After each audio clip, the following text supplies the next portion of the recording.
to adjust. Thanks, Damien, and thanks everyone for having me here. So yes, I'm going to be talking about hyperbaric oxygen therapy. From the sunny Gold Coast, we have a clinic up there where we treat a variety of different conditions, but obviously a particular interest with PTSD. Interestingly, if I had more time today, I was going to be planning on talking a bit more about, I guess, the overlap with traumatic brain injuries, but thanks to Jeff, he covered a lot of those in his presentation, and also the neurobiology behind it as well. So hopefully it'll be consistent with those previous presentations. So as we've highlighted from the Royal Commission in, 12 months on now, that these are the issues around that were presented in the Royal Commission. And I guess the key takeaway for me is this investigation of the new therapeutic modalities, of which I believe hyperbaric is one of those. I mean, we're a bit behind the 8 ball in terms of the ketamine and cannabis and even TMS. So trying to slipstream, and I guess my goal with my research is to open the door to follow a similar pathway of acceptability in Australia. So what is hyperbaric oxygen therapy? It's basically when you're placed inside a pressurized chamber, as you can see here, that most of the time is pressurized with actually air. A lot of people get this confused and they think it's actually compressed with oxygen. There are some cases where it is compressed with oxygen. And also you're breathing 100% oxygen through the mask, and it's really this combination of the pressure plus the oxygen that creates the effect. So there's a few different types of chambers, as you can see, and they all have advantages and disadvantages to their application. So this is a monoplace chamber here. The advantage of a monoplace chamber is that it's very unique to the individual, and I do believe this is where we're going in the future, is unique application for the individual, their past medical history, and also any other conditions. So it can be pressurized also at a particular pressure, unique for the individual, and it can be pressurized in the pressurization phase at a speed that is acceptable for the person's eustachian tubes or in the inner ear. Some people do have lesser ability to equalize their ears, and in this case, we can pressurize at the speed that's comfortable for them. Now, there's multi-place chambers, which are the chambers that are generally used inside hospitals, and that means they can fit up to, say, 50 people at one time. And that's the advantage of them, is they can fit a lot of people at the same time, as well as potentially having a technician or a nurse practitioner on the inside as well. But the drawback or the disadvantage of this is everyone that's being treated inside a multi-place chamber will have to be treated at the same pressure. So again, it loses that individuality. We go to conferences every year in the US, and it definitely gives a bit of an insight of where we're going in Australia. It's a lot more advanced in America, and you can see now, I'm sure most of you have seen, a lot of these mild chambers are popping up in wellness centers, in gyms, and things like this. And there probably is a good application for them in the future, but the majority of the research by far is being done on these hard medical grade chambers, and these soft ones are good at bringing awareness into the country, but it's definitely questionable, their efficacy. So how does hyperbaric work? So as I was saying before, hyperbaric is this interplay between pressure and oxygen. So we utilize gas laws. So Boyle's law is when we increase pressure, so when we increase pressure, we're actually, it's similar to as if we're going underneath the water. A lot of people get this confused as well. When we go up towards Mount Everest, there's actually a decrease in pressure. But when we increase in pressure, there's an inverse correlation to the molecular size of gases. In this case, it's oxygen, which basically means with increased pressure, we can fit more oxygen in a smaller amount of place. And then Henry's law is the soda water law, where basically when we increase pressure, it means the gas can readily dissolve into the liquid. And in the case of hyperbaric oxygen, that is the plasma, which is the fluid around the red blood cells. So with these gas laws, it basically can translate to when we're breathing oxygen inside a hyperbaric oxygen chamber, with the increase of pressure, it means the oxygen dissolves into the plasma, and that can result in up to about 1,000 to 1,500% increased oxygen at a cell level. So this is the key thing to also understand, because if we all took a pulse oximeter on our finger, most of us will be between 96 and 99% saturation of our red blood cells. And so if we were to breathe oxygen at this atmospheric pressure, we may get 1 to 4%, maybe a little bit overflow into the plasma. But it's really the key thing is the pressure and the oxygen. So there's a very interesting study done in 1959 on pigs, actually, where they took all the blood out of the pigs and replaced it with saline fluid. And they actually could keep the pigs indefinitely alive at 3 atmospheres of pressure inside a hyperbaric oxygen chamber. Everyone be pleased to know they replaced the blood back into the pigs, and they lived happily ever after that. So the variables that we can manipulate with hyperbaric oxygen therapy are pressure, and we define this through atmospheric absolute, or ATA. And there is a big spectrum of pressures we can utilize, and this I'll talk about this further on, that there's an interesting correlation of genetic expression at all the different pressures that are utilized within hyperbaric. So generally the pressures that are used within the research are between 1.3 atmospheres of pressure and all the way up to 3 atmospheres of pressure. Now 2 atmospheres of pressure is the equivalent of 10 meters underneath the water. 3 atmospheres is 20 meters underneath the water. But anyway, we can select a pressure that is for the best outcome for the patient and what they're presenting it for. So then oxygen, in most cases, is 100% medical grade oxygen. With those soft shell chambers, the mild chambers I was talking about before, they do use an oxygen concentrator, which could be anywhere between 95 and 35% oxygen. And then the time is the time amount spent during a given session, which could be 1 hour, 90 minutes, or 2 hours. And it can be the total amount of time over a protocol, which a lot of the research prior to recently has been conducted on actually 40 sessions of hyperbaric, or 40 hours. But a lot of the cutting edge research out of Israel is now being based on 60 hours. But these are all the variables we can manipulate in order to create a therapeutic effect. So the benefits of hyperbaric can be divided in a few different categories. So as I was explaining before, there's a mechanical benefit of this increase of 1,000 to 1,500% increased oxygen to a cell level through the diffusion into the plasma.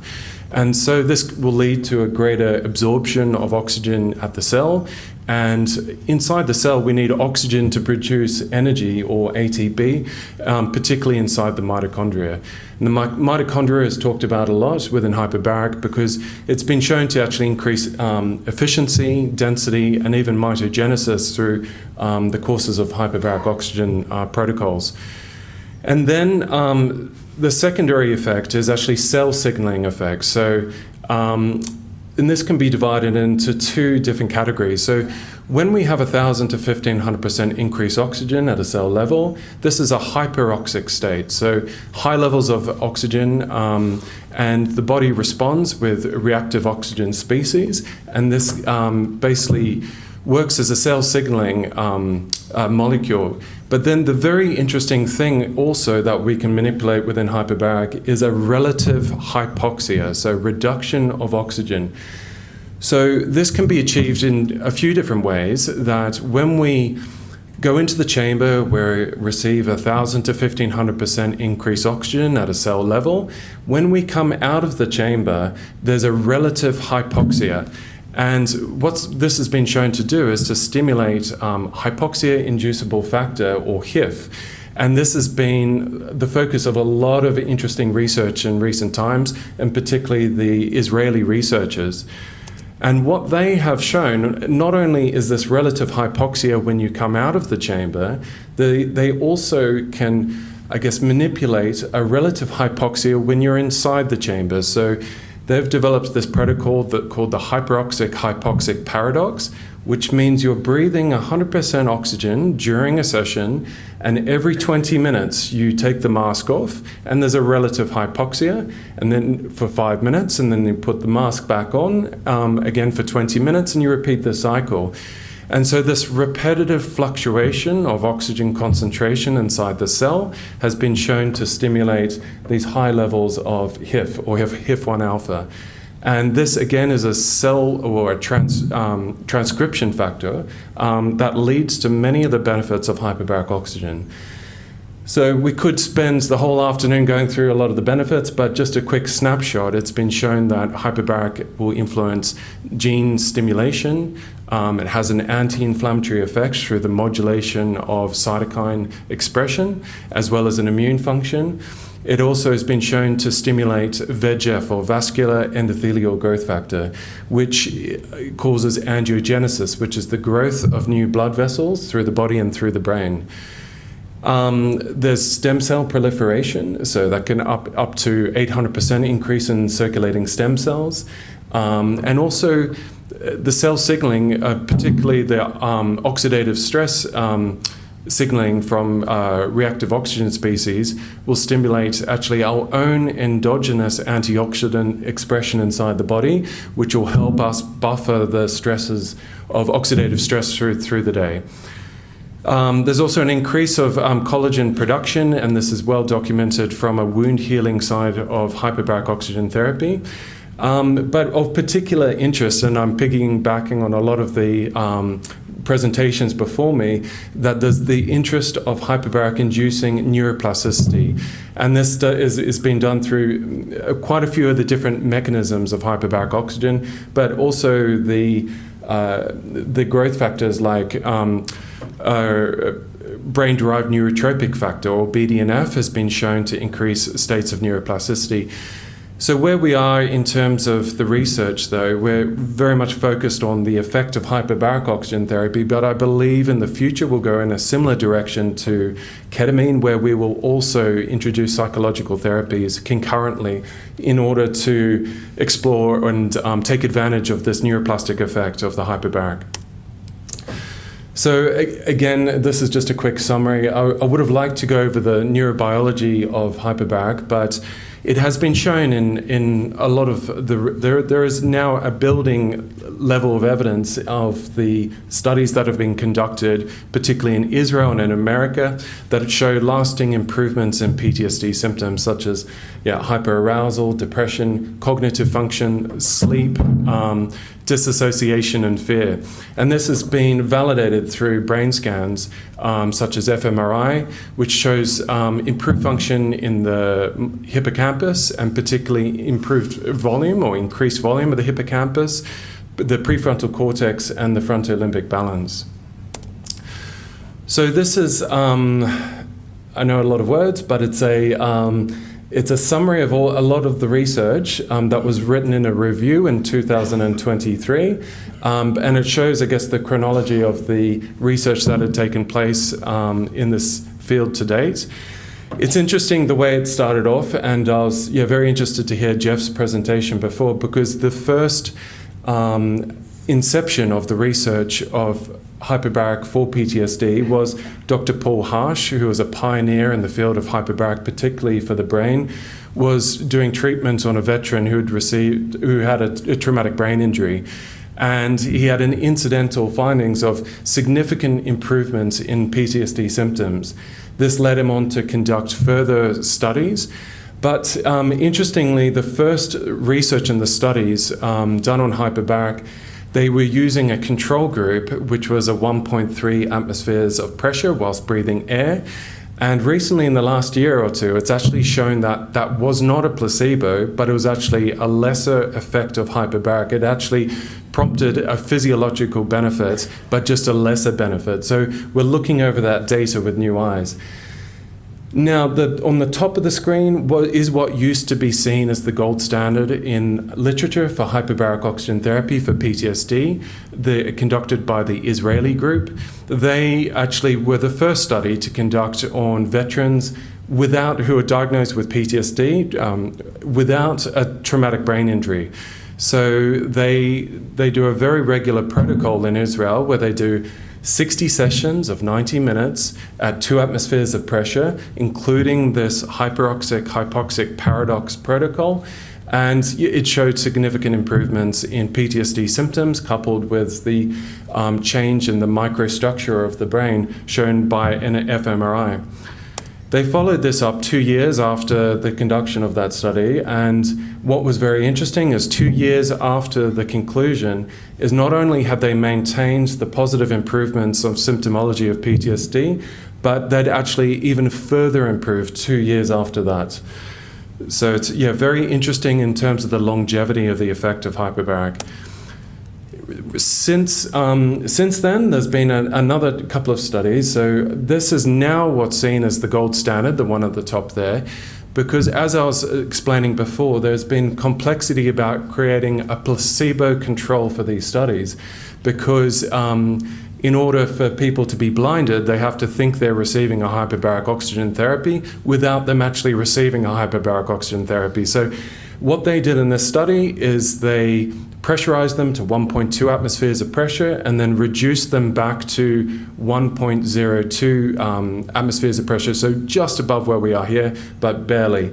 And actually, in the control group, there was actually an increase in PTSD symptoms, but in the treatment arm, they all showed very similar findings to the 2022 study.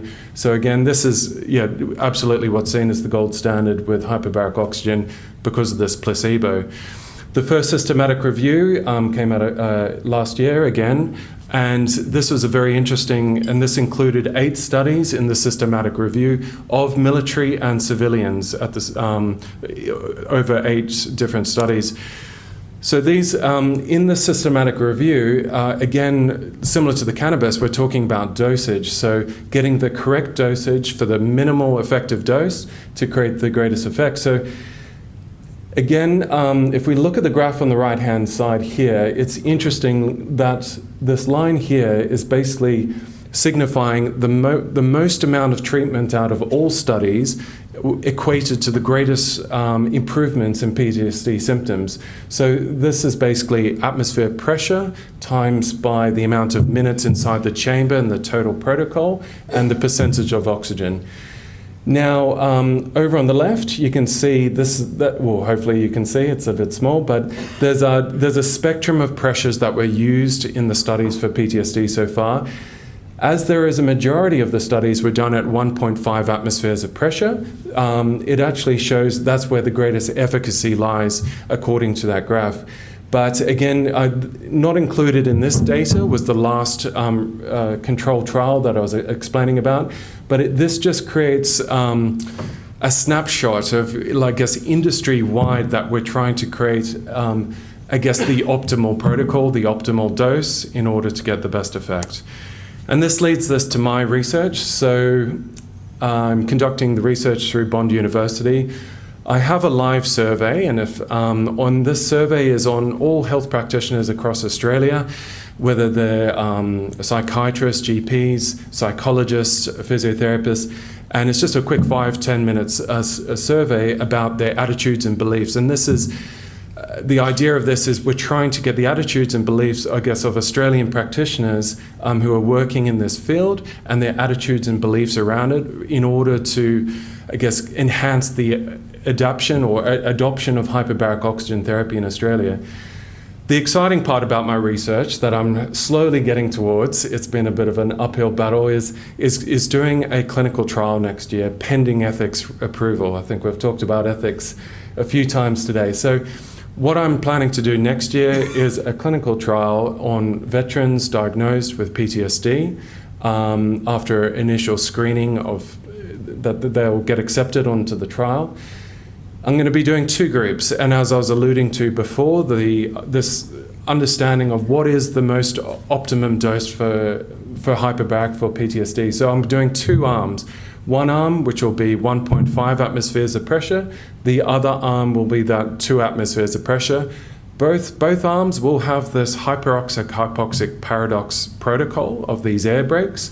And What we'll be doing is we'll be doing baseline psychological questionnaires and fMRIs done locally at Mermaid Beach Radiology up at the Gold Coast. This will be done at a baseline after 30 sessions, after 60 sessions, and 3 months after the follow-up at the conclusion of the 60th session. And again, the goal is to really elucidate the most effective dosage and to provide data. If we do get a better result after 30 sessions, or if we do get a better result with 1.5, again, adding this data into the pre-existing research. But what is unique, this will be the first research done with Australian or ex-serving members of the ADF. And then also it is actually the first comparative pressure trial to be done worldwide as well. This is just an example of it's actually a fMRI done through Mermaid Beach Radiology on a TBI. And so Mermaid Beach Radiology are doing a lot of cutting edge imaging, and yeah, we're very excited to be working with them as well. So how to get involved if you're interested. I would love if everyone has a friend who's a health practitioner in this field, to encourage them to complete a quick 5-10 minutes online survey about their attitudes and beliefs of hyperbaric oxygen therapy to treat PTSD. You can stay on the barcode or the link. And then if you are interested also in being involved with the clinical trial, again, you can get in contact on either way. So hyperbaric oxygen therapy is not a standalone therapy. It is, again, similar to, I guess, a lot of the presentations we talked about. It is part of an integrative approach in this space. And, it might be combined with, who knows, with the psychological therapies, ketamine. There could be some very interesting research in the future with the combination. I mean, there's some interesting research across the board in hyperbaric where it's been shown to enhance a lot of therapies. So it seems like a logical progression, once we show the actual efficacy of hyperbaric itself, is then to include the psychological therapies concurrently to take advantage of this neuroplastic effect. And yeah, this is a picture of my clinic. Thanks very much for your attention, guys.